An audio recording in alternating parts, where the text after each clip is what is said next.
a retomar el concepto de hilo que habíamos empezado a ver la clase anterior. Vamos bien con los tiempos a pesar de todo. Habíamos empezado a hablar de hilos, procesos e hilos, si recuerdan, no sé si, bueno, han podido leer algo con toda esta época de parciales y de presentaciones, ¿sí? Por eso, bueno, está bueno recordar un poquito que existe el concepto en los sistemas operativos, la mayoría de ellos, de proceso como al cual se le asignan los recursos, y el concepto de hilo, que es la unidad de expedición o de planificación, es decir, es el que va a ejecutar las instrucciones. Entonces habíamos visto que se pueden ejecutar varios hilos por proceso, es decir, cuando se crea un proceso, se crea un hilo de ejecución.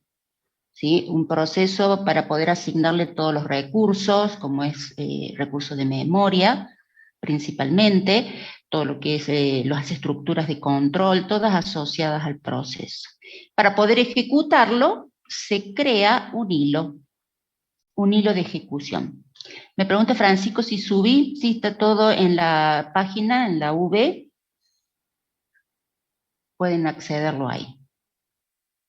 Bien. Entonces, los hilos comparten todo el espacio de direcciones del proceso, habíamos visto, bien, y cada espacio de hilo, lo que es las estructuras de control asociado a los hilos, tienen prácticamente la misma estructura de la imagen del proceso, pero tienen un espacio de direcciones que comparten, sobre todo el espacio de datos compartidos. Aquí en la gráfica, fíjense que cada hilo tiene un espacio de pila. Esa pila puede corresponder a pila de proceso de usuario o pila del núcleo.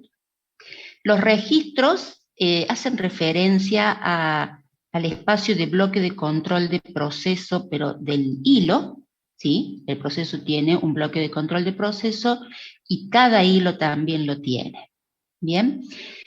Dentro de lo que es la ejecución del proceso, los hilos se crean, se ejecutan y también mueren, ¿sí? Por más que el proceso no haya terminado, ¿sí? Todo depende de cómo los vaya creando el proceso. Los distintos sistemas operativos tienen distintas formas de manejar los hilos, ¿bien? De crearlos y de manejarlos. Por ejemplo, en Linux, lo que hace el sistema operativo es clonar el proceso y depende de cómo lo vaya a clonar, este hilo puede o no compartir los datos del proceso. ¿Sí? Generalmente sí, lo clona de manera tal que pueda compartir todos los datos y el espacio de direcciones del proceso. Pero todavía este sistema operativo no hace mucha diferencia entre lo que es un proceso hijo a un hilo. ¿Sí? Sí muestra, hay algunas opciones del comando top y del comando ps que los muestra como hilos y a veces los muestra como tareas. Pero Windows directamente entra de lleno en este concepto de hilos y permite manejar por cada proceso multihilos, o sea, varios hilos, y los diferencia bastante bien. Para este sistema operativo, los hilos son objetos, entonces el proceso tiene asociado un conjunto de objetos, los cuales pueden ser los hilos y pueden ser archivos o cualquier otro recurso que se le haya asignado al proceso. Lo maneja de esa manera. Fíjense aquí, si tenemos un sistema que tiene solamente, maneja monohilo, estos se ejecutan secuencialmente como si fueran procesos, ¿sí? Entonces tenemos un proceso que está haciendo uso del CPU y después debe esperar si pide una entrada-salida y cuando obtiene el recurso o los datos que pedía, continúa su ejecución. En un entorno multihilo, ¿sí?, se puede crear hilos que permitan separar todas estas tareas. Por ejemplo, destinar un hilo que se dedique a la ejecución o al uso del CPU y otro hilo que administre lo que es la entrada-salida. Yo administra, pero en realidad lo que hace es esperar que se le asigne los datos o los recursos que pide, ¿sí? Entonces, un hilo puede hacer un uso intensivo del CPU y el otro hilo, en forma paralela, puede estar accediendo a la entrada-salida o esperando datos que se solicitan. Y entonces, de esta manera, se disminuye el tiempo de ejecución de todo el proceso. Otro ejemplo práctico, fíjense en lo que es entorno multihilo, por ejemplo, un navegador web, ¿sí?, que esté leyendo o buscando imágenes en la red, mientras otro hilo los está mostrando. ¿Qué pasaría en un sistema monohilo? ¿Sí? Estas tareas se tienen que hacer en forma secuencial. ¿Bien?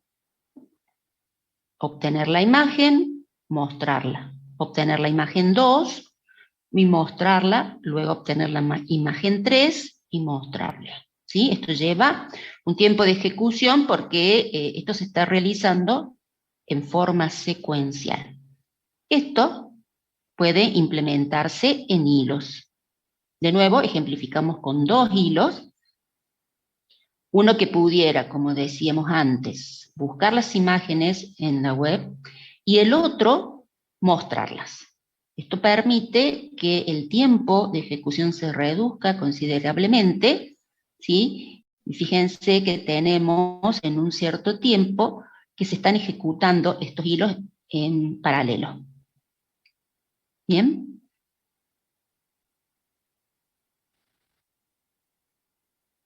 Ahí está indicando que se redujo el tiempo de CPU.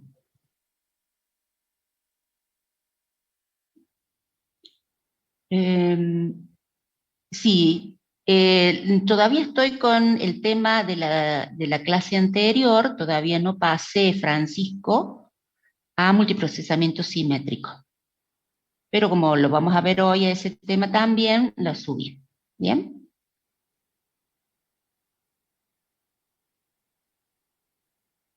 Bueno, estoy repasando. No estoy y repaso no con las mismas filminas de la clase anterior, con otras, sí, pero estamos recordando lo que habíamos visto, para no entrar de lleno en tema nuevo, ¿sí?, sino como para reforzar lo que habíamos visto antes. Hay sistemas operativos que los consideran a los hilos como pequeños procesos, como les decía, otros los consideran como hijos, y otros simplemente como entidades de expedición.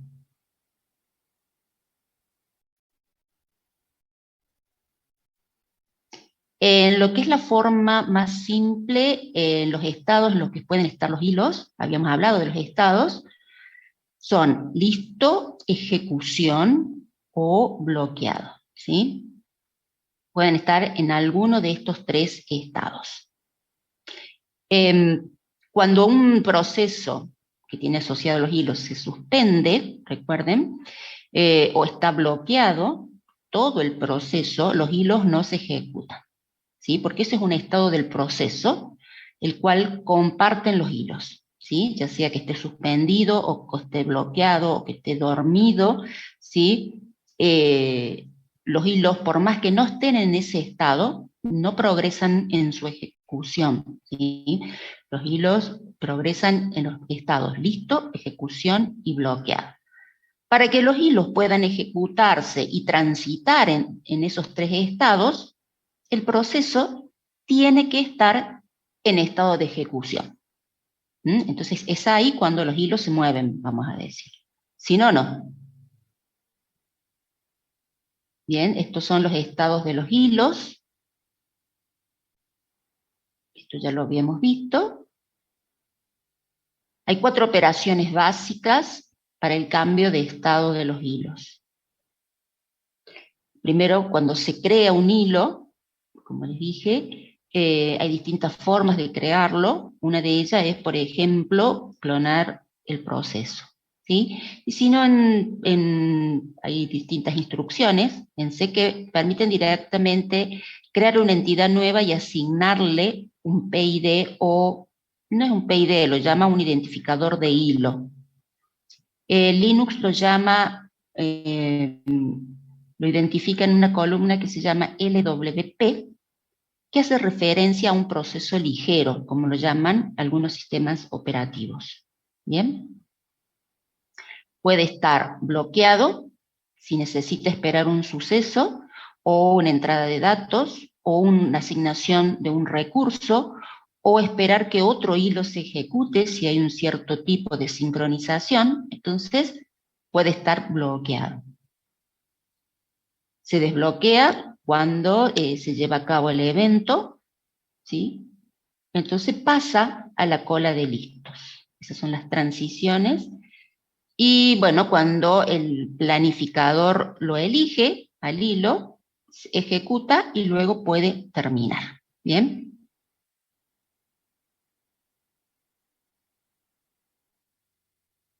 Bien. Hay distintos niveles de ejecución de los hilos, principalmente dos, que son los hilos a nivel usuario y los hilos que se ejecutan a nivel kernel. ¿Bien? Estos dos tipos pueden ser puros o algunos sistemas operativos como Solaris utilizan ambos, una mezcla de ambos, ¿bien? Como un mix. Les voy a compartir.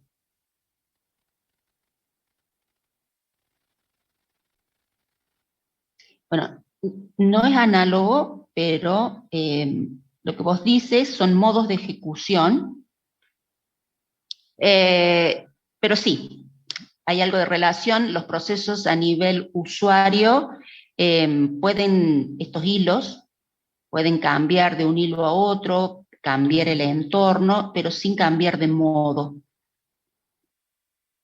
Así que sí, es correcto lo que has dicho. ¿Sí? Todo lo que es a nivel de kernel se ejecuta en modo kernel y los hilos a nivel de usuario se ejecutan, bueno, justamente a nivel de usuario. Esto es, como le decía, puro. ¿Sí? Los hilos a nivel de usuario se maneja por una biblioteca de hilos, que es una utilidad que se puede instalar, y entonces permite que se puedan programar las aplicaciones teniendo en cuenta el manejo de hilos. ¿Sí? La biblioteca es la que se encarga de la administración de los hilos, de crearlos, de planificarlos, de llevar a cabo el cambio de un hilo a otro, almacenar los contextos de cada hilo. Todo lo que haría el sistema operativo lo hace la biblioteca de hilos. Como es una utilidad, ¿sí? que acompaña a todas las aplicaciones que permiten la programación por medio de hilos, se puede utilizar en cualquier sistema operativo. Bien, se puede instalar los programas los lenguajes de programación que ustedes vayan a utilizar y la biblioteca del manejo de hilos. Bien, los hilos para el sistema operativo no existen, ¿sí? Esto es transparente, todo se maneja a nivel usuario. Y ahí dice, fíjense, el núcleo del sistema operativo no es consciente de la existencia de los hilos. ¿Bien? ¿Cuál es la ventaja de manejarlo de esta manera? Es que es mucho más rápido, más efectivo, desde el punto de vista de que no hay un gasto administrativo en cuanto al cambio de modo usuario a modo núcleo. No hay llamadas en lo que es la administración de los hilos, no hay llamadas al sistema, sino que se maneja por llamadas a procedimientos, es decir, procedimientos dentro de la misma biblioteca de hilos. Bien, entonces es mucho más rápido. ¿Qué pasa? Como el sistema operativo no es consciente de la existencia de los hilos, cuando un proceso se bloquea, o un hilo se bloquea porque no puede continuar, el proceso se bloquea. Bien, esa es una de las desventajas. Porque para el sistema operativo es el proceso el que pide el recurso y es el proceso el que debe esperar, por lo tanto, todos los demás, los hilos, deberán estar bloqueados. Esa es la primera desventaja. La segunda es que, como existe solo un proceso para el sistema operativo, no puede aprovecharse la capacidad de multiprocesamiento que pueda tener ese sistema, ¿sí? Que tienen más de un microprocesador. ¿Sí? Es un solo proceso. Los hilos están en el espacio de usuario y el sistema operativo no los registra, no los administra, y por lo tanto todo se ejecuta como si hubiese un solo procesador. ¿Sí? Esa sería la desventaja. Bueno, levantó la mano Juan Pablo. Profe, todo esto que menciona es en un sistema operativo que no reconoce hilos, pero hoy en día sí poseen para reconocer hilos, ¿no? Sí, Bien, esto bien. sería en un sistema que maneja los hilos solo a nivel usuario. Es decir, vos tenés instalado una biblioteca de hilos y programás por hilo, ¿sí? Ahora, Windows, ¿sí? Y Linux de alguna manera los reconocen, los crean y los administran, ¿bien? A los Perfecto. hilos a nivel núcleo. ¿Estamos? ¿Quién permite ambas formas de trabajo? Por ejemplo, Solaris, ¿sí? Ese sistema operativo. Es decir, que permite asociar los hilos creados por una biblioteca de hilos, los asocia a procesos ligeros que permiten que estos se ejecuten a través de hilos a nivel núcleo. O sea que hace un mix con ambas formas de trabajo, ¿sí? Que es más complicado. Bien, como les decía, estas son las ventajas y desventajas. No se puede aprovechar las ventajas de lo que sería un multiprocesamiento. Bien. Bueno, ¿cómo manejamos la implementación a nivel núcleo? Que acá nos preguntaba Juan. Esto es también puro, ¿sí? El sistema operativo reconoce e implementa hilos, es decir, puede ejecutar los procesos de usuario o todas las aplicaciones como hilos. Incluso los servicios del sistema operativo mismo también se pueden ejecutar como hilos. Bien, esos hilos los reconoce, fíjense, desde el espacio de usuario y los ejecuta en el espacio de núcleo. Es decir, que puede tomar una aplicación que está programada para ser ejecutada con hilos, los puede identificar y crear hilos de ejecución. Y que son tramas, en realidad, de ejecución. Todo el trabajo de crear los hilos, de planificarlos, es decir, asignarle tiempo de microprocesador, de administrar las tablas de control del sistema operativo, todo lo hace a nivel de núcleo. ¿Bien? La ventaja es que se pueden aprovechar, si el sistema tiene varios microprocesadores, se puede aprovechar el multiprocesamiento.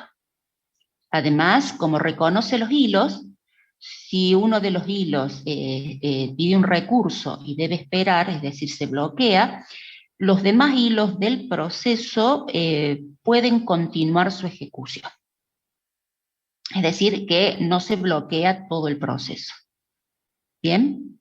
Las funciones del núcleo, como les había dicho antes, se pueden también implementar como hilos y bueno, y se pueden ejecutar en cualquiera de los microprocesadores.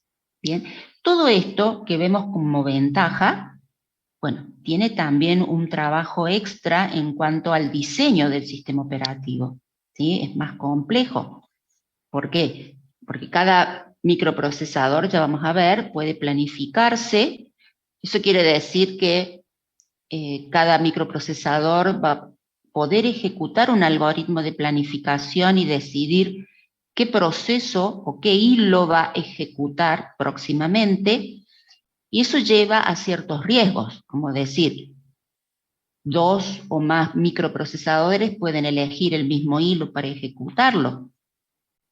¿Cómo hacen para acceder a la memoria compartida y no provocar pérdida de datos de alguno de los procesos? Bueno, todo eso hay que controlarlo y administrarlo porque es un ambiente multihilo, multiprogramado, donde todos acceden a los recursos. Entonces, bueno, eso después puede llevar a conflictos de concurrencia, puede llevar a interbloqueos, ¿sí? O a pérdida de datos. Bueno, todos esos son temas que vamos a ver más adelante, ¿sí? De cómo los va solucionando el sistema operativo. La desventaja es que se requiere, por supuesto, un cambio de modo. Cambio de modo a nivel usuario, a nivel núcleo y viceversa. Cuando se pasa o se planifica de un hilo a otro hilo. El cambio de modo, no sé si recuerdan, habíamos visto que se trata de una instrucción que le indica al microprocesador el modo de trabajo, ¿sí? Si se va a ejecutar el conjunto de instrucciones sin privilegios es a modo usuario. Con privilegios se ejecutan las instrucciones en modo núcleo. Todo lo que sea el cambio de hilo o cambio de proceso, que es justamente un cambio de contexto, ¿qué operaciones se llevan a cabo ahí? Y se actualiza todo el bloque de control de procesos o el bloque de control de hilos. Entonces, esas son instrucciones con privilegio, por eso se ejecutan en modo núcleo, ¿de acuerdo? A eso se refiere con el cambio de modo.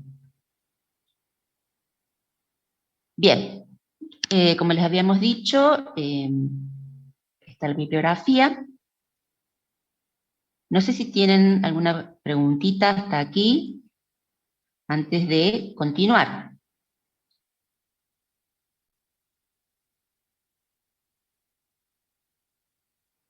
No, profe, todo bien. Bueno, les voy a compartir la siguiente pantalla.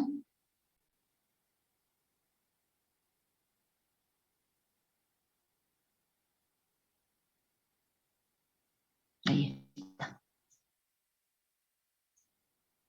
Vamos a empezar a hablar de procesamiento en paralelo, que ya veníamos hablando algo, y de la arquitectura micronúcleo. Esto es lo que yo les había cargado hoy, que le decía a Francisco. ¿Bien? Empezamos ya a hablar de procesamiento en paralelo cuando decíamos que las arquitecturas actuales ya vienen con más de un núcleo. Tenemos 2 núcleos o 4 núcleos, 8 núcleos de procesamiento de acuerdo a lo que podamos adquirir. Entonces, sí existe el procesamiento en paralelo, ¿bien? A pesar de que dentro de cada microprocesador a nivel de microinstrucciones, ¿no es cierto? Sí existe en cada microprocesador el procesamiento en paralelo también, a nivel microinstrucciones. Pero si no, el paralelismo lo vemos cuando tenemos más de un microprocesador. Y aquí hay una clasificación de estos sistemas de acuerdo a si pueden compartir o no la memoria. ¿Sí? Yo les había mostrado una arquitectura donde los núcleos que están dentro de un chip, como lo que nosotros adquirimos ahora, comparten la memoria caché, ¿sí? 2 o 3 niveles de memoria caché, pero además tienen acceso a través del bus del sistema a la memoria principal. Y esto es lo que nosotros vamos a llamar una arquitectura fuertemente acoplada. ¿Bien? La débilmente acoplada es cuando tenemos la memoria distribuida en distintas computadoras, y eso te vamos a estar hablando de agrupaciones, es decir, un conjunto de computadoras conectadas en red, ¿sí? Que dan servicio a un sistema. Entonces, los procesos pueden estar pidiendo un servicio a través de un procedimiento o una llamada remota y no saben bien en dónde se les da servicio, como puede ser un servidor web o un servidor de correo, ¿sí? Que esté en un sistema distribuido. ¿Bien? Eso es lo que vamos a llamar agrupaciones o clúster, también se lo suele llamar.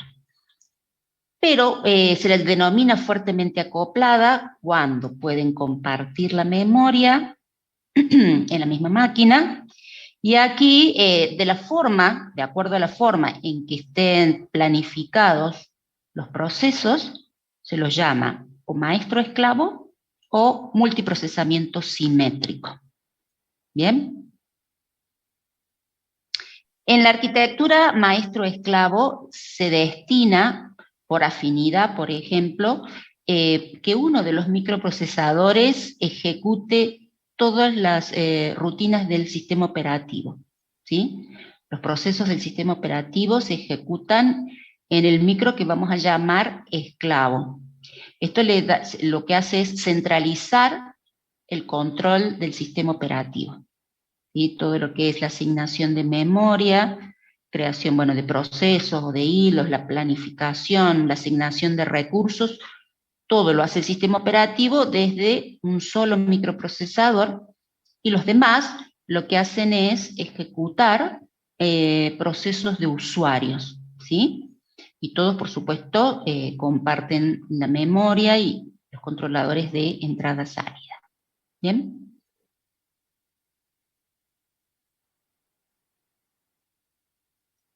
Bueno, lo primero son todas ventajas, ¿sí? Un micro tiene el control de la memoria y los dispositivos de entrada-salida, y esto lo que hace es simplificar el diseño del sistema operativo, porque bueno, no tiene que preocuparse de que desde cualquier microprocesador se puede ejecutar, por ejemplo, un algoritmo de planificación de procesos o una asignación de memoria, ¿sí? Entonces se simplifica el diseño.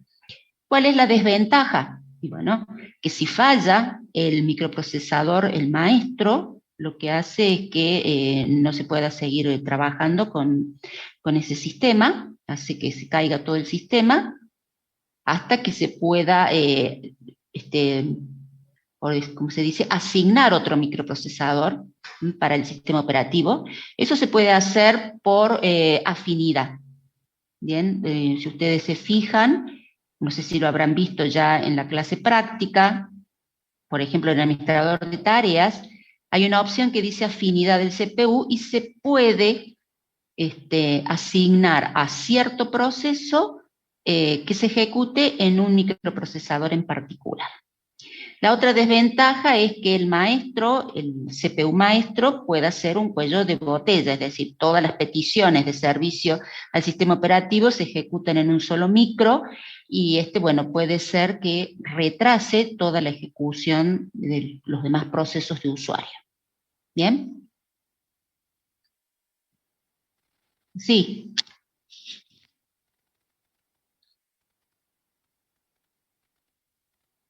Hay una opción en el administrador de tareas y en el Process Explorer que se llama afinidad.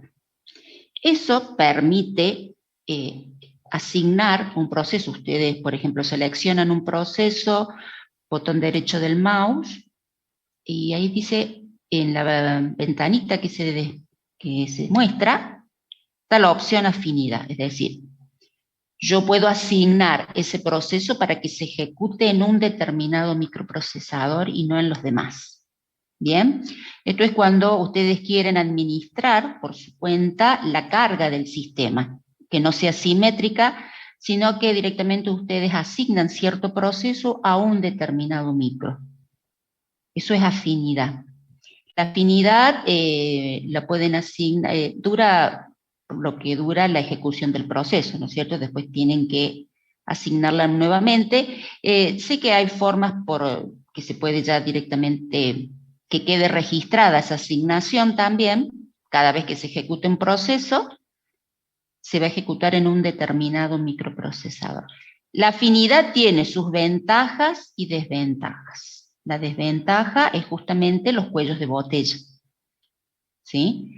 Que por más que ustedes asignen un proceso a un determinado microprocesador, el sistema operativo también va a enviar a ese microprocesador otros procesos, ¿sí? Por más que ustedes hayan asignado o aplicado afinidad a un determinado proceso. No sé si se entiende. Entonces, bueno, tiene sus ventajas y desventajas dependiendo de cuál sea el ambiente de procesamiento, ¿sí? O qué tipo de procesos se esté ejecutando, etc. No sé si les quedó más claro.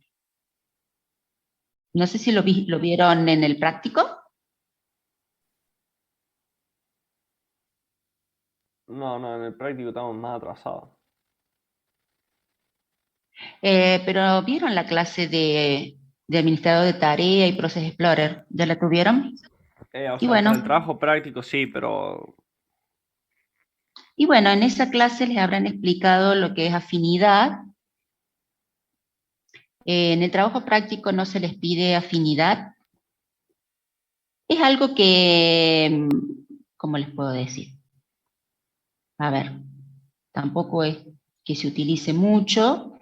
Hay distintas voces con respecto a la afinidad. Hay a quienes les gusta y quienes no. A ver.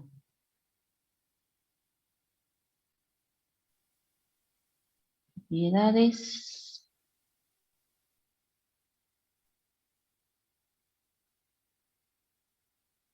Bueno, no recuerdo ahora a dónde está.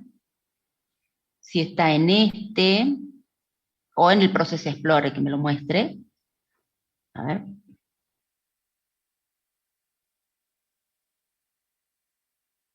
Vamos a dejar de compartir, así lo puedo buscar mejor.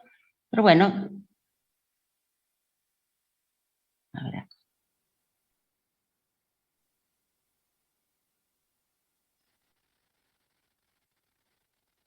Claro. Eso es para que ustedes investiguen de qué trata la afinidad. Y bueno, ahora les di como una introducción de lo que es la afinidad, ventajas, desventajas. Como les digo, no es algo novedoso, pero no es algo que se utilice.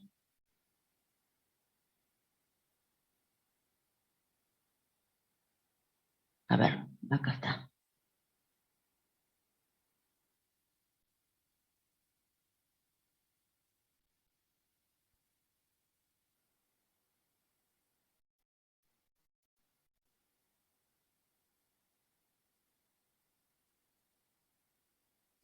Bueno, acá está el Explorer, botón derecho del mouse, dice Set Affinity, y ahí les muestra. Nosotros podríamos tener una computadora con 64 micros o unidades de ejecución, ¿no es cierto? En realidad 32 micros, 64 unidades de ejecución, y bueno, fíjense, aquí están tildados las 4 unidades lógicas de ejecución porque el multiprocesamiento es simétrico. Pues yo podría dejar que ese proceso, el Explorer, se ejecute solamente en el CPU 0. ¿De acuerdo? ¿Sí? Entonces, después, si ustedes lo pueden hacer con los procesos que le dieron, que cargaron las profesoras, para sobrecargar el uso del CPU, ¿no es cierto? Este es el CPU 0, que es el que estaría ejecutando el Process Explorer. Pero el Process Explorer no le va a generar mucha carga, entonces ustedes, sí.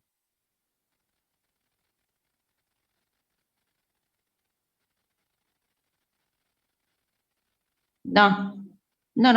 El System Information, acá se ven los núcleos trabajando, ¿o no? Sí, Ajá. profe. Bueno, les decía que el explorador no le va a generar sobrecarga al CPU 0, ¿bien? Entonces la tarea es que ustedes con los archivos que le cargó la profe, que son 2 ejecutables, lo que hacen es sobrecargar la tarea del microprocesador, ¿sí? Entonces ahí, si ustedes lo asignan a uno de los núcleos lógicos, van a poder ver que uno trabaja más, que los otros 3 están más aliviados. ¿Bien? Eso en cuanto ustedes se lo asignan o le dan afinidad a un CPU en particular. El proceso que yo elegí no le va a estar dando sobrecarga, porque bueno, un explorador no, salvo que haga una búsqueda y ahí sí.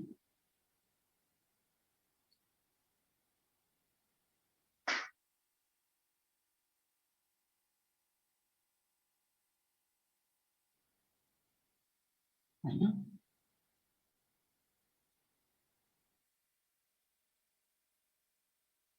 Hubo una especie de pico acá, pero no mucho.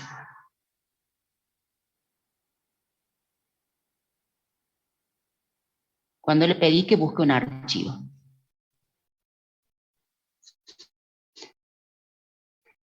Pero les repito, ustedes vean en el trabajo práctico, ejecutar lo que es el uso del CPU, y bueno, ahí van a poder verlo.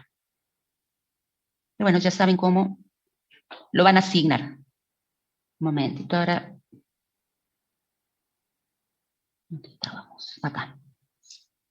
Bien.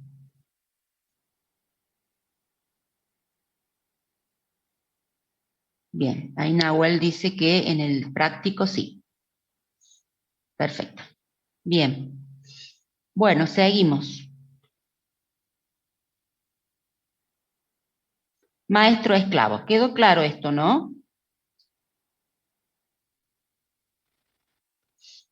Bien.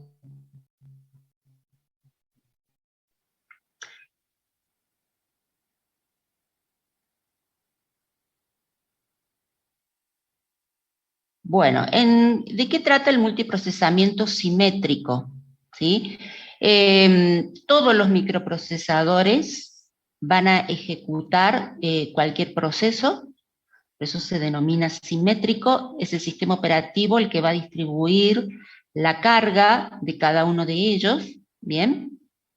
Recuerden que estos microprocesadores, la característica es que comparten memoria, por eso se denominan fuertemente acoplados.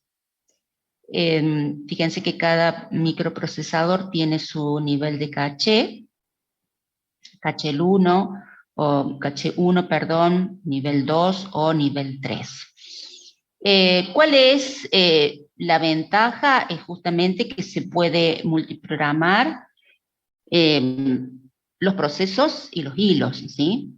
Se manejan los multihilos, incluso los del sistema operativo, lo puede ejecutar cualquiera de los microprocesadores. Ahora bien, esto deriva en varios problemas de diseño, principalmente al compartir la memoria, ¿sí?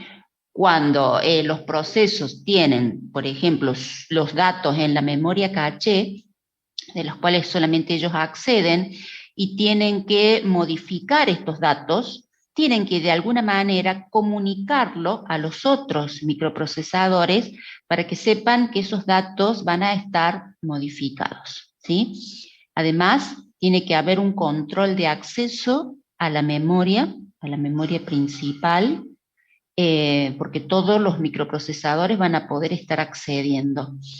Existen técnicas que permiten el acceso simultáneo a la memoria o a distintas porciones de memoria. Cuando tienen que acceder a la misma porción de memoria, una opción es utilizar cierres, es decir, se cierra el bus de acceso a la memoria para todos los procesadores, salvo para el que está por hacer la actualización de la memoria, ¿sí? Por ejemplo, si el procesador 1 va a acceder a la memoria para actualizarla, los demás microprocesadores no pueden acceder en ese instante de tiempo, ¿sí? Como una forma de protección. Después, en cuanto a la planificación, como les decía, cada microprocesador puede ejecutar el sistema operativo. Por lo tanto, va a ejecutar las rutinas de modo núcleo, como puede ser elegir un proceso para que se ejecute, o elegir un hilo para que se ejecute. Entonces, se deberán implementar mecanismos que permitan o que eviten de que varios micros, 2 o más, elijan el mismo hilo para su ejecución. Bien, generalmente lo que se hace es, por ejemplo, Windows lo que hace es elegir un hilo para que se ejecute y elegir otro que lo deja en stand-by, que se dice, donde indica que ese hilo ya está predestinado, por ejemplo, para el procesador 1. Está esperando el micro 1. Después va a dejar otro hilo en stand-by para el micro 2 y así. Entonces, de esa manera se evita que más de un microprocesador pueda elegir el mismo hilo, ¿sí? para su ejecución. Y bueno, y después hay muchos otros aspectos de diseño que se deben tener en cuenta en este hecho de permitir que cualquier microprocesador pueda ejecutar el sistema operativo, ¿sí? Y el sistema operativo se ejecute como hilo también.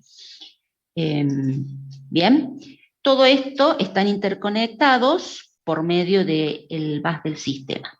¿Cómo se comunican los hilos de una misma aplicación o entre aplicaciones? Se comunican a través de mensajes. Los mensajes, no sé si lo habrán visto, tienen cierta estructura. Entonces, en el encabezado se hace referencia a cuál es el proceso emisor o hilo emisor, cuál es el proceso receptor y cuál es el mensaje. Eso va en lo que vamos a llamar cuerpo del mensaje. Bien, entonces hay distintos procesos, los demonios, por ejemplo, que son servidores, ¿no es cierto? Dan un servicio. Hay algunos de estos procesos que están destinados justamente al manejo de mensajes entre las aplicaciones o entre las aplicaciones y el núcleo. Entonces, estos demonios despiertan cada cierto tiempo y van chequeando. ¿Sí? Estos mensajes pueden hacer referencia a pedidos de servicio al núcleo o pedidos de servicio a otra aplicación. Bien, entonces se pueden comunicar también entre microprocesadores a través de mensajes. Bien. Entonces, ¿cuáles son los aspectos de diseño que se deben tener en cuenta en el multiprocesamiento simétrico? Todo lo referente a los procesos e hilos concurrentes. ¿Qué quiere decir esto? Los concurrentes son aquellos que comparten recursos y compiten por los recursos, ¿sí? A eso los vamos a llamar procesos o hilos concurrentes, y el sistema operativo va a tener que administrar esta concurrencia. ¿Para qué? Para evitar interbloqueos, para evitar que los procesos pierdan sus datos y para garantizar que en algún momento puedan obtener el recurso que solicitan. Otro aspecto de diseño es la planificación. ¿A qué hago referencia con la planificación? Es un tema que todavía no hemos visto, lo vamos a ver después de concurrencia. El sistema operativo tiene que implementar políticas, puede ser, por ejemplo, la más simple, FIFO. ¿Sí? ¿Cómo va a administrar la cola de procesos o la cola de hilos listos? El primero que llega es el primero en ser atendido, por prioridad, o el que estuvo más tiempo, ¿sí? Bien, Francisco, o el que estuvo más tiempo esperando ser planificado. Bueno, eso es planificación. Como les decía, todos los procesadores pueden planificar hilos, todos pueden ejecutar el algoritmo de planificación del sistema operativo, entonces hay que garantizar que más de un procesador no ejecute el mismo hilo, ¿bien? O el mismo proceso. Temas de sincronización lo va a manejar a través, como les dije, de los mensajes y a través de la memoria compartida, que es una forma de sincronizar también los procesos. Y por supuesto, la gestión de la memoria, ¿sí? Comparten memoria Y primero, la memoria tiene que estar actualizada y todos los otros procesos y los procesadores tienen que estar avisados. Estoy mostrando, sí, la filmina de multiprocesamiento simétrico, porque estoy hablando de multiprocesamiento simétrico.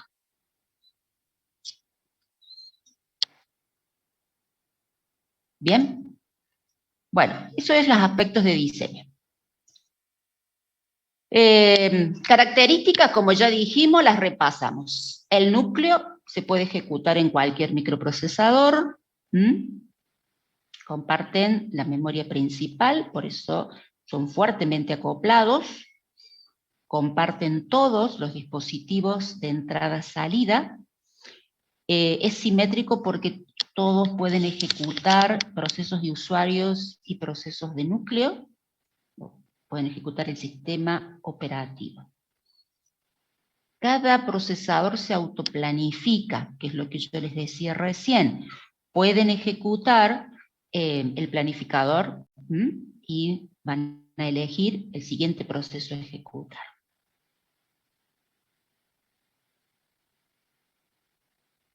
¿Sí? El sistema está controlado por un sistema operativo integrado, ¿sí?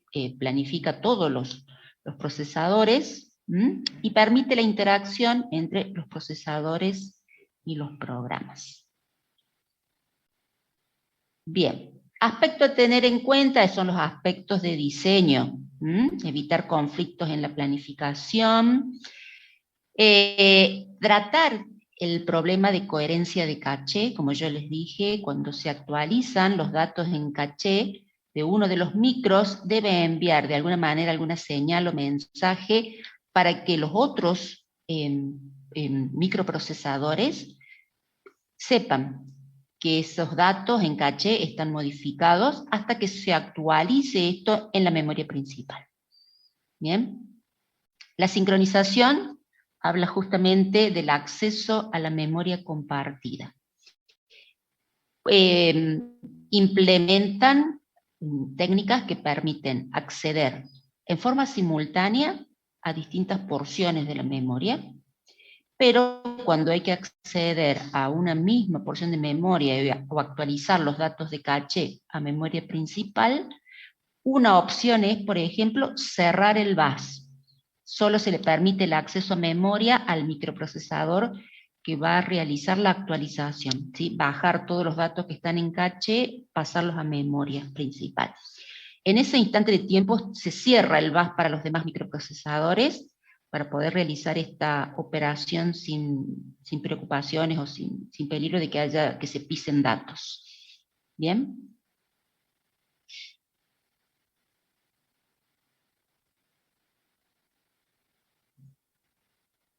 Si dos CPU seleccionan el mismo proceso o reclaman la misma página de memoria libre, ¿qué pasa?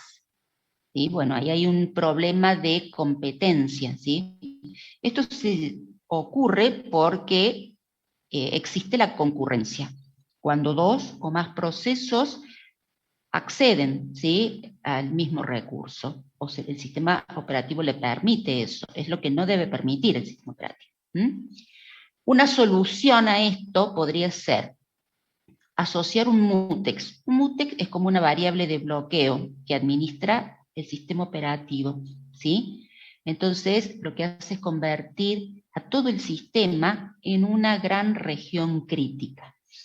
Este es otro concepto, región crítica, ¿sí? La región crítica es un conjunto de instrucciones. ¿Y esas instrucciones qué hacen?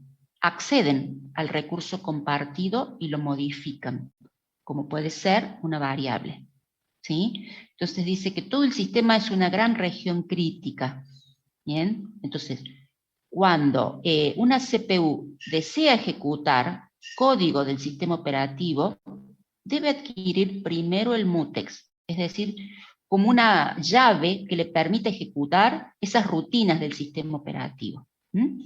Si el mutex está bloqueado, es decir, que está siendo utilizado por otro proceso, el proceso que se está ejecutando en un determinado CPU tiene que esperar. De esta forma, cualquier CPU puede ejecutar el sistema operativo, pero solo una CPU a la vez. Esta es una alternativa de solución. ¿Para qué? Porque nosotros dijimos que todos los microprocesadores pueden ejecutar el sistema operativo. Dijimos que cualquier microprocesador se autoplanifica, es decir, que puede ejecutar, por ejemplo, el planificador. Puede ejecutar, por ejemplo, el programa que le asigna memoria a un proceso. Bueno, y eso trae problemas de concurrencia. ¿Bien? Una alternativa, no quiere decir que todos los sistemas operativos lo resuelvan de esta manera, pero una alternativa es asociar un mutex o asociar una variable de cierre, que también se le suele llamar, como un permiso al CPU para que ejecute el sistema operativo. Sea el módulo que sea, ya sea de planificación, ya sea de asignación de memoria, de asignación de un dispositivo de entrada-salida, lo que sea. ¿Sí? Entonces le da permiso a ese CPU ejecutar rutinas del sistema operativo si es que obtiene el mutex. Si no lo obtiene, tiene que esperar, ¿sí?, hasta que se le asigne el mutex. ¿Qué es el mutex? En realidad una variable, ¿sí? Una variable de cierres suele ser. Bien, es una forma de permitir que todos los CPU ejecuten rutinas del sistema operativo y es una forma de evitar conflictos en lo que es todo esta concurrencia, porque es un ambiente multiprogramado. Entonces, en lo que es la multiprogramación aparece la concurrencia. Ventajas. La ejecución de los procesos o los hilos se realizan en paralelo. Todos los procesadores realizan las mismas funciones, por lo tanto cualquiera que falle de ellos, el sistema operativo lo único que hace es derivar la carga, ¿sí?, de ese microprocesador. Permite el crecimiento incremental porque podemos agregar al sistema más microprocesadores, ¿sí? Entonces esto se puede ir actualizando y lo que es aumentando la capacidad de procesamiento. Bien, esas son las dos ventajas principales. La otra forma de procesamiento en paralelo, habíamos dicho que a lo que llamábamos nosotros débilmente acoplado, porque no comparten la memoria, sino que es un conjunto de computadoras conectadas en red, a los cuales nosotros vamos a llamar agrupación o clúster. Por eso, algunos autores, cuando hablan de disco, habíamos hablado de disco cuando hablamos de particiones, inicialmente a un conjunto de sectores del disco se lo llamaba bloque, Windows lo llamaba clúster. Entonces ahora Windows también lo llama bloques al conjunto de sectores, que es la unidad mínima de asignación para un archivo, lo llama bloques. ¿Por qué? Porque la palabra clúster comenzó a usarla ahora para lo que es una agrupación, un conjunto de computadoras interconectadas como un nodo, ¿sí? Trabajan juntas. Aquí los procesos de usuario le piden servicio al sistema operativo y el servicio se puede resolver en cualquiera de las computadoras y esto es transparente al usuario. Todo esto se ve como un gran servidor o como una gran computadora única. ¿Bien? Están conectadas estas máquinas por una red de alta velocidad. Y vamos a decir esto nomás de agrupaciones o clúster porque es un tema que se va a tocar más adelante en las siguientes unidades, ¿sí? Entonces, ahora simplemente lo vamos a presentar. ¿Bien? Sobre todo para lo que es el procesamiento distribuido, ¿de acuerdo? Bien. Ejemplo, bueno, clúster de servidores. Bien, en cuanto a lo que es la arquitectura del procesamiento paralelo, todo eso lo que vimos. Ahora vamos a hablar de la evolución en lo que es la arquitectura del sistema operativo. Dijimos que vamos a hablar de micronúcleo, que es lo que se está utilizando actualmente, cómo viene diseñado el sistema operativo actualmente. Inicialmente no tenía una estructura el sistema operativo y se lo llamaba núcleo monolítico, es decir, era todo un gran programa, un programa que iba llamando a subrutinas, iba saltando de una porción de programa a otro. ¿Por qué? Porque inicialmente cuando empezó a diseñarse el sistema operativo, se comenzaron por las subrutinas de entrada-salida, la comunicación con los periféricos, y esto después se fue agrandando hasta el punto tal que algunos sistemas operativos podían tener millones de líneas de código.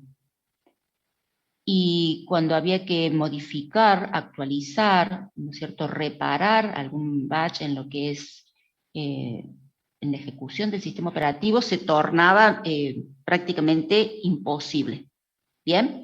Eso eran los núcleos monolíticos, un solo programa que se iba saltando de acuerdo a la rutina que se tuviera que ejecutar dentro del mismo programa.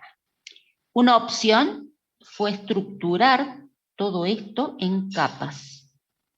En algunas ocasiones se tuvo que reprogramar todo y en otros simplemente se las pudo dividir e identificar las capas y bueno, cada capa tiene una función, ¿sí? Fíjense, todas las rutinas cercanas al hardware es lo que llama gestión de las primitivas de procesos, son los que van a estar manejando el hardware del sistema. Bien, la siguiente capa es la memoria, todo lo que se lleva a cabo con memoria principal, gestión de dispositivos de entrada-salida, la comunicación entre los procesos y por último el sistema de archivos. El chico está apurado. Ya le voy a dejar los últimos 5 minutitos, chicos, para que pongan el presente, así me quedan todos juntos.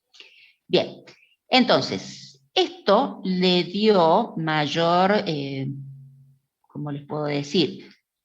Permitió que se pudiera manejar mejor en cuanto a la programación y en cuanto a la actualización y administración del sistema. El tema es que se estructuró de esta manera y fíjense que cada capa tenía que comunicarse con la inmediatamente inferior y con la superior, no podía comunicarse con las otras. ¿Bien? Entonces esto tuvo que estar muy bien pensado, la forma en que se iban a ir pasando las peticiones de servicios entre las capas hasta llegar a la gestión de primitivos de procesos. Además, cuando había que actualizarse una capa, si la actualización era importante, provocaba que tuviera que tocarse la capa superior y la inferior, es decir, influenciaba en las 3 capas. Bien, entonces este modelo se sostuvo por poco tiempo, mientras se reprogramaba todo esto. La corriente ahora es arquitectura micronúcleo, pero no todos están de acuerdo. Sin embargo, es lo que se implementa, ¿sí? Como óptimo. ¿Bien? ¿En qué consiste? En dejar, en vez de que el sistema operativo sea un monstruo de cantidad de líneas de código y todo esté, fíjense, en modo núcleo, muchos procesos se ejecutaban en modo núcleo, hacer todo lo inverso, ¿sí? Los procesos que se ejecuten en modo núcleo, que sean mínimos, esa es la política ahora, ¿sí? La llamamos micronúcleo, dejar las operaciones principales que se ejecuten en modo núcleo, y todos los demás son módulos que se van a ejecutar en modo usuario. ¿Bien? Este concepto de módulo ya lo venía manejando Linux. Fíjense que el kernel de Linux los pueden ustedes ir modificando, es decir, que pueden cargar al kernel y después recompilarlo al kernel un módulo, o pueden quitar otro módulo que ustedes saben que no que no necesitan, y los módulos que necesitan los pueden cargar, y el kernel se puede recompilar en Linux, ¿bien? No así en Windows, por supuesto, ¿bien? Entonces, la idea es que gran parte del sistema operativo, fíjense acá tenemos las capas pero en forma horizontal, todo lo que es administración de memoria virtual, servidores de procesos, servidores de archivos, manejadores o drivers de los sistemas operativos, perdón, manejadores drivers de los dispositivos de entrada-salida, todo esto se maneja como procesos servidores. Son servicios que brinda el sistema operativo, pero se ejecutan a modo usuario. ¿Bien? No todo esto está presente permanentemente en la memoria principal, o puede estar presente una parte, y cuando se necesita, se llama y se carga, ¿sí? Cuando se pide el servicio. ¿Qué es lo que está presente en memoria? El micronúcleo, ¿sí? Que son las instrucciones, los módulos, los mínimos. Hay dos tendencias, una de ellas es dejar este micronúcleo lo más pequeño que se pueda, y se está demostrando de que el rendimiento es el mismo, ¿sí? De tener un micronúcleo no tan pequeño. Bien, entonces, ¿cuál es la idea aquí? Todos estos módulos que dan servicio, ustedes, los diseñadores, pueden crear nuevos módulos, modificar estos módulos, y los demás módulos no son afectados, ni siquiera es afectado el micronúcleo, solo el módulo que se está rediseñando. ¿Por qué? Bueno, porque aquí se respetan, ¿sí?, todas las reglas de comunicación o los estándares de comunicación que se han dispuesto. Juan Pablo levantó la mano, no sé qué quiere preguntar. Sí, profe, con respecto a esto también del modo usuario y modo núcleo, puede ser que yo también te entendido con esto de que un proceso necesita pasar a ejecutarse en modo núcleo, también por un tema de seguridad, de que eso lo tiene que hacer el sistema operativo para que no genere daños al sistema, por así decirlo. Exacto. Y al pasarlo al modo usuario, procesos como por ejemplo el de la memoria virtual o el del manejador de dispositivos, no le da como más riesgo de que un proceso pueda dañar algo del sistema. No, porque todo tiene que pasar por el núcleo, ¿sí? Entonces, suponte, el administrador de memoria virtual puede, por ejemplo, ya cuando veamos memoria virtual, vamos a ver que los sistemas operativos utilizan paginación o segmentación. Paginan la memoria o la segmentan. Entonces, cuando se le asigna memoria a un proceso, lo que va a hacer el administrador de memoria es decir, bueno, vamos a subir la página 0, la 1 y la 2 a memoria para el proceso A.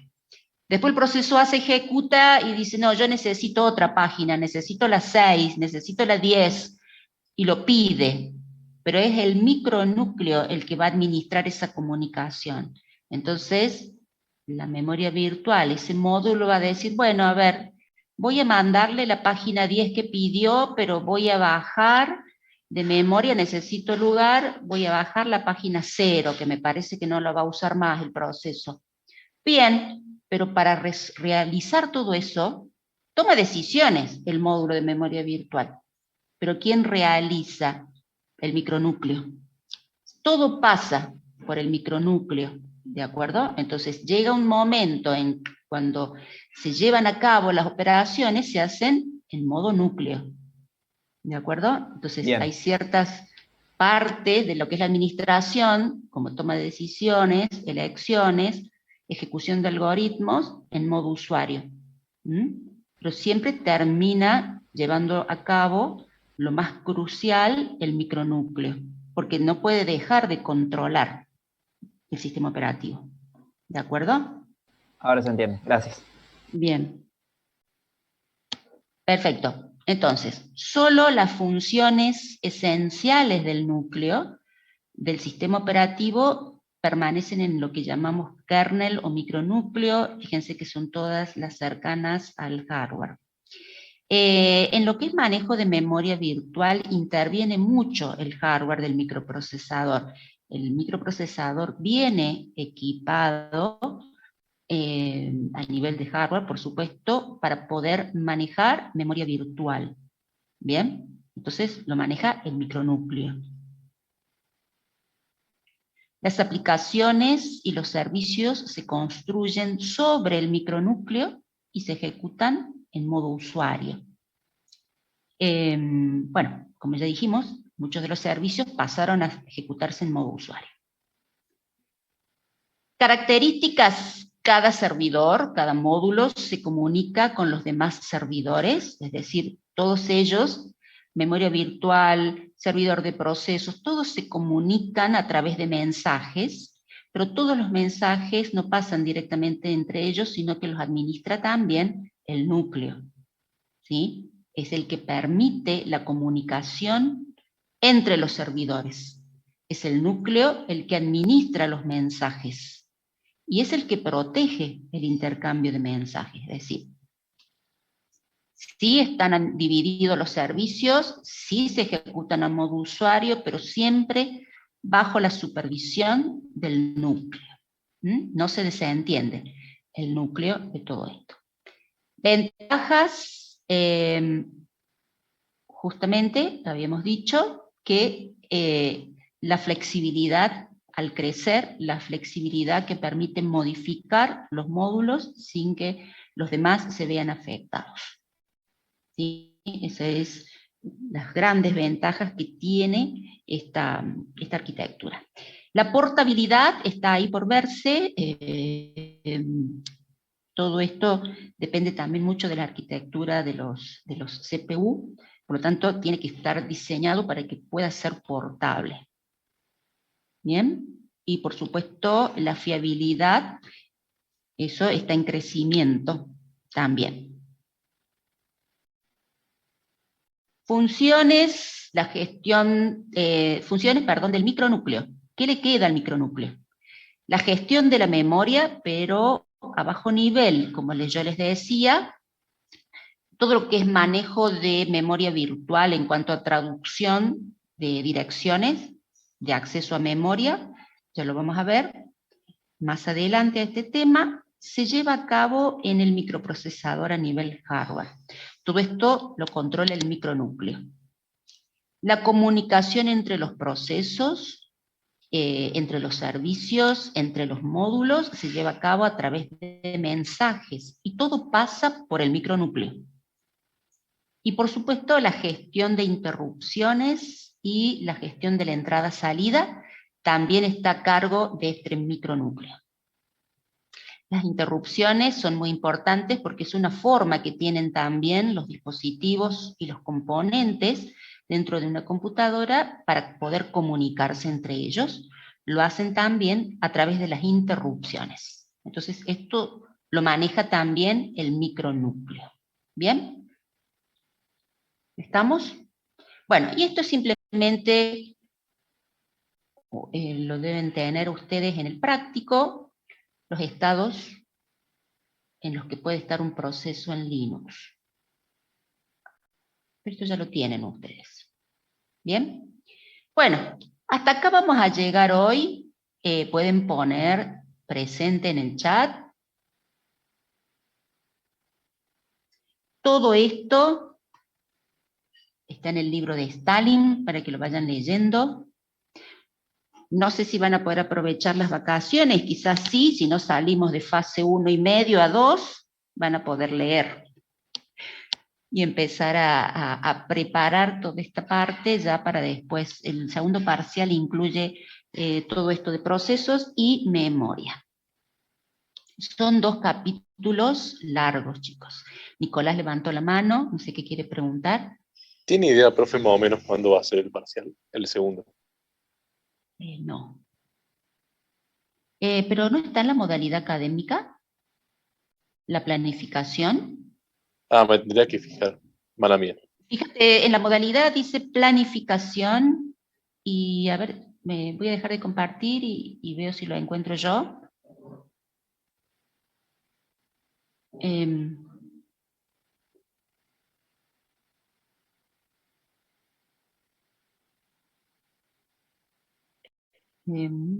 Si encuentro la planificación, más o menos les digo la semana. Franco ha dicho vos decís que los otros entregaron mucho más temprano. Tendrían que verla en la modalidad si está. No lo tengo aparte como planificación.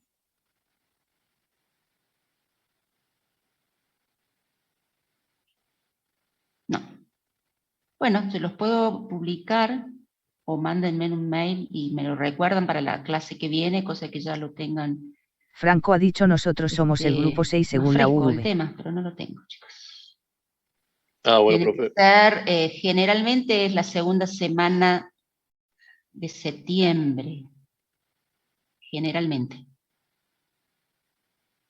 Porque después tenemos que dejar lugar para el tercero, ¿no es cierto?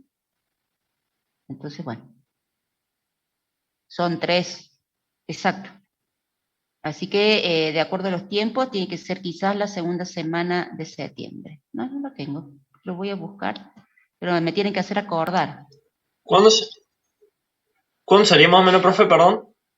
Puede ser la segunda semana de septiembre.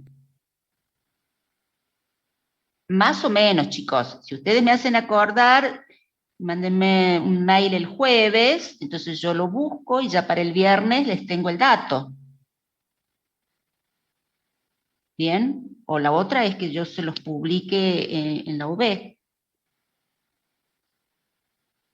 Porque la verdad que no lo encuentro.